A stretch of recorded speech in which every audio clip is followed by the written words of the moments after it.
اشقیاء کہتے ہیں حسین کے چہرے پر عجیب سا اطمینان ہے اور ایسا حملہ کر رہے ہیں کہ جہاں جاتے ہیں سارا کا سارا لشکر بھاگنے لگتا ہے۔ لیکن عصر کا وقت ہوا، ایک مرتبہ ندائے غیبی کی آواز آئی، یا ایتھا النفس المطمئنہ ارجعی الی ربک راضیۃ مرضیہ۔ حسین نے اپنی تلوار کو نیام میں رکھا، بھاگی ہوئی فوج پلٹ کر حسین کی طرف آئے۔ تب مقاتل نے عجیب جملے لکھے، جس کے ہاتھ میں جو تھا حسین کو مارنا شروع کیا۔ کسی نے تیر مارا، کسی نے تبر ماری، کسی نے نیزہ، کسی نے تلوار۔ جس ملعون کے ہاتھ میں کچھ نہ تھا اس نے حسین کو پتھر مارے، سر سے لے کر پیر تک میرا مولا زخمی ہو گیا۔ ایک مرتبہ اپنے گھوڑے کو گودال میں لے کر آئے اور آ کر اپنے ساتھی سے کہا، اے میرے باوفا، اے میرے اسب باوفا، میرے ساتھی، مجھے میری وعدہ گاہ میں لے جا۔ بس عزادارو، جہاں مقتل گاہ ہے، ایک مرتبہ گھوڑا وہاں پہنچا، اس نے محسوس کیا کہ حسین بہت زخمی ہے، پورا بدن تیروں سے ڈھکا ہوا ہے۔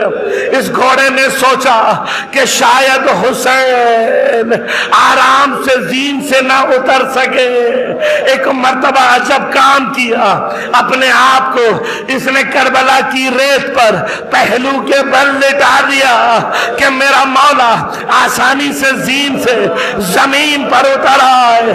بس عزادارو، حسین زین سے جدا تو ہو گئے لیکن مقتل کے الفاظ ہیں، حسین زمین پر نہیں آئے بلکہ آپ کا بدن تیروں کے اوپر معلق تھا۔ لیکن عزادارو، حسین کا وفادار ساتھی ہے۔ ایک مرتبہ یہ گھوڑا کھڑا ہوا، حسین کے طواف کرنے لگا لیکن بے زبان جانور ہے، جانتا نہیں ہے کیا کرے۔ ایک مرتبہ اس کو کچھ سمجھ میں نہیں آیا، اس نے آگے بڑھ کر ایک عجیب سا کام شروع کیا، اپنے دانتوں میں دبا کر حسین کے بدن سے تیروں کو نکالنا شروع کیا۔ دانتوں میں دباتا جاتا ہے، تیر کو حسین کے بدن سے نکالتا تھا۔ اتنے میں کچھ اشقیاء آگے بڑھے، ابھی حسین دو زانو ہو کر بیٹھے تھے، کسی ملعون نے پتھر مارا، حسین کی پیشانی پر آ کر رکھا۔ ارے میرے مولا کی پیشانی سے خون ابل کر بہنا شروع ہو گیا۔ میرا مولا اپنے دامن سے اپنی پیشانی کا خون صاف کرنا چاہتا تھا، اے ملعون نے تیر مارا، ارے ہاتھ پر لگا، پیشانی میں پیوست ہو گیا۔ ابھی حسین نے وہ تیر نکالا تھا، ہرملا ملعون نے آگے بڑھ کر ایک اور تیر سے شہبہ حسین کی طرف پھینکا، گلے کے مقام پر آ کر لگا۔ یہ وہ تیر تھا کہ جس میں حسین کا زمین پر گرا دیا۔ بس عزادارو، کچھ ملعون آگے بڑھے، کسی نے آواز لگا کر کہا، ارے یہ گھوڑا بڑا قیمتی ہے، اس گھوڑے کو پکڑ لو۔ کچھ ملعون آگے بڑھے، اس گھوڑے نے ان کو واصل جہنم کیا۔ تو شمر نے آواز لگائی، کہا اس گھوڑے کو بھی مار دو۔ جب لوگوں نے ذوالجناح کو مارنے کی کوشش کی، عزادارو یہ دوبارہ دوڑ کر حسین کے پاس پہنچا۔ بے زبان جانور ہے، سمجھ میں کچھ نہیں آ رہا، بس اس نے ایک عجیب کام کیا۔ ایک مرتبہ اپنی پیشانی کو حسین کے خون میں غلطاں کیا اور دوڑتا ہوا خیموں کی طرف روانہ ہو گیا۔ بس عزادارو، وہ بیویاں جو خیمے کے دروازے پر بیٹھی تھی حسین کی منتظر تھے، جیسے ہی گھوڑے کی ٹاپوں کی آواز آئی بیویاں ایک مرتبہ یہ سمجھ کر کے حسین آ گئے، ایک مرتبہ جب باہر نکلی تو دیکھا ذوالجناح خالی چلا رہا۔ بیویوں نے ذوالجناح کو گھیر لیا اور گھیرنے کے بعد ماتم کرنا شروع کیا، لیکن جناب زینب آگے بڑھی اور جو ذوالجناح کی پیشانی پر بھائی کے خون کی خوشبو کو سونگھا۔ ایک مرتبہ بیوی سمجھ گئی اور چلی ہے ایک مرتبہ تلہ زینبیہ کے جانب۔ ادھر حسین کی 4 سالہ بچی آگے بڑھی، ذوالجناح کی لگام کو تھاما اور تھام کر کہنے لگی، اے میرے بابا کے گھوڑے، اے میرے بابا کے گھوڑے، بس مجھے اتنا بتا دے، ارے ظالموں نے میرے بابا کو قتل کرنے سے پہلے پانی پلایا یا پیاسا ہی میرے بابا کو قتل کر دے۔ بس عزادارو، زینب دوڑتی ہوئی قلعہ زینبیہ کی طرف جا رہی ہے۔ ابھی قلعہ زینبیہ پر پہنچی